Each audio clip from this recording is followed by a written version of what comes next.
आज के अंबेडकर वाद सीरीज में आपका स्वागत है। आप देख रहे हैं प्रेस बिहार और मैं हूं आपके साथ आनंदमयी। कोलंबिया विश्वविद्यालय के एक अवकाश प्राप्त प्रोफेसर फ्रांसिस डब्ल्यू रीचे कहते हैं कि बी.आर. अम्बेडकर का कोलंबिया विश्वविद्यालय आना उनके जीवन का एक बड़ा मोड़ था। वे लिखते हैं, 22 वर्ष की उम्र में युवा अम्बेडकर कोलंबिया विश्वविद्यालय आए और यहाँ उनके बुद्धिजीवी बनने की प्रक्रिया प्रारंभ हुई और उनके निजी संबंधों ने उनके शेष जीवन को एक आकार प्रदान किया। उन्होंने यहाँ यद्यपि थोड़े से समय के लिए ही अछूत होने के कलंक से स्वतंत्र होने का अनुभव प्राप्त किया। बाद में अम्बेडकर ने यह कहा कि उनके जीवन के सबसे अच्छे मित्र कोलंबिया के मेरे कुछ सहपाठी और मेरे महान professor John Dewey, James Shotwell, Edwin Seligman और जेम्स हार्वे रॉबिन्सन थे। कोलंबिया में प्रोफेसर जॉन डेवी, जो 20वीं सदी के एक जाने माने शिक्षा के दार्शनिक थे, युवा अम्बेडकर के एक हीरो बने। एलेना जेलियट अम्बेडकर पर डेवी के प्रभाव को रेखांकित करते हुए लिखती है, जॉन डेवी का दर्शन अम्बेडकर के लिए विशिष्ट तौर पर अर्थपूर्ण था। उनके इन विचारों से कि शिक्षित और राजनीतिक रूप से जागरूक लोग व्यवहारिक रूप से अपने राजनीतिक भविष्य का निर्माण कर सकते हैं। समाज से अनुपयोगी लोगों की छटनी होगी और उपयोगी लोगों को महत्व दिया जाएगा।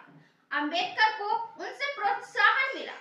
कोलंबिया विश्वविद्यालय में जॉन डेवी की कक्षा से अम्बेडकर ने कई चीजें आत्मसात की। क्लार्क ब्लेक के अनुसार अम्बेडकर ने इस महान शिक्षक द्वारा पढ़ाए गए प्रत्येक शब्द को लिखा। अम्बेडकर अपने दोस्तों से कहा करते थे, अगर डेवी का देहांत हो गया तो मैं उनके प्रत्येक व्याख्यान को शब्दशः पुनः दे सकता हूँ। जेलियट अम्बेडकर पर उनके प्रभाव की गहनता को दर्शाते हुए कहती है, जॉन डेवी की क्लास में जब अम्बेडकर बैठा करते थे, उसके 30 वर्षों के बाद Mrs Savita Ambedkar John Dewey के विशिष्ट क्लासरूम की और अम्बेडकर की विचार शैली का अनुसरण करते हुए एक मार्मिक बात बताती हैं। अम्बेडकर के जीवन की कहानी में एक जीवंत गुरु या शख्सियत की छाप ढूंढना नामुमकिन है, लेकिन यहाँ कम से कम इतना तो कहा ही जा सकता है कि उन्हें डेवी एक दार्शनिक और एक इंसान दोनों रूपों में प्रिय थे। जेलियट उल्लेख करती हैं कि अम्बेडकर जब कोलंबिया विश्वविद्यालय के विभिन्न प्रोफेसरों के बीच डेवी के संपर्क में आए तो वे काफी परिपक्व थे। डेवी के विचारों ने उन्हें दुनिया को देखने की एक अलग अंतर्दृष्टि प्रदान की। दूसरे शब्दों में यह कहना ज्यादा उपयुक्त होगा कि लोकतंत्र पर डेवी के विचारों के आधार पर अम्बेडकर एक सामाजिक, राजनीतिक अवधारणा और संवेदनाओं का निर्माण कर चुके थे। जेलियट लिखती है, अमेरिका में बिताए उन प्रारंभिक वर्षों में अम्बेडकर को अपनी प्रवृत्ति और रुचियां विकसित करने के लिए उर्वर जमीन मिली और यहाँ के अनुभव ने उन्हें मुख्यतः अपने लोगों की गरिमा और समानता और उनके जीवन पर्यंत संघर्ष के लिए उन्हें मजबूत बनाया। इस प्रकार अमेरिका में अम्बेडकर के अनुभव और डेवी के प्रभाव ने पहले से आकार ले चुके उनकी मान्यताओं और बौद्धिक प्रवृत्तियों को सुदृढ़ किया। वस्तुतः यह अम्बेडकर की उनके अपने लोगों अर्थात अछूतों की गरिमा और समानता प्राप्त करने के प्रति प्रतिबद्धता थी, जिसके कारण उनकी डेवी में रुचि पैदा हुई। क्योंकि प्रकृति और लोकतंत्र के लक्ष्य से संबंधित डेवी के विचार अम्बेडकर को एक समावेशी लोकतांत्रिक भारत का साध्य हासिल करने का एक